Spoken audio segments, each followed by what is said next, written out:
క్షీరసాగర మథనంలో ఉన్నది ఏమిటంటే పాల సముద్రం ఎక్కడుంది, దాన్ని దేవతలు ఎలా పరిచారు, ఇది జరిగిందా జరగదా పక్కనట్టవయ్యా. ఒక ధార్మిక రహస్యాన్ని, ఒక తాత్విక రహస్యాన్ని చెప్పడానికి ఆ కథ రూపంలో చెప్పారు. మన మనస్సే పాల సముద్రం. దాన్ని దేవతలు రాక్షసులు మధిస్తున్నారంటే అర్థం ఏమిటంటే, దేవతలు అంటే సద్గుణాలు, రాక్షసులు అంటే దుర్గుణాలు. సద్గుణాలు దుర్గుణాలు ఎప్పుడు ఘర్షణ పడుతూ ఉంటాయి. ఓటు ఇటు లాగుతుంది, ఓటు అటు లాగుతుంది.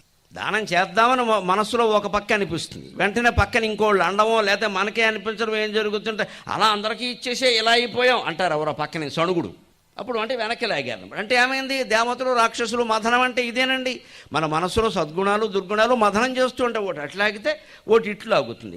ఈ లాగడంలో ఏమవుతుంది, ఈ మనస్సులో ఉండే మందర పర్వతం ఉందే, ఈ కవ్వం లాగడానికి ఉపయోగపడేది అది కిందికి వెళ్ళిపోతూ ఉంటుంది. అది పైకి తేలాలంటే ఏం చేయాలి, కింద కూర్మావతారం రావాలి. అంటే విష్ణు భక్తిని స్థిరంగా పెట్టుకోవాలి మనస్సులో.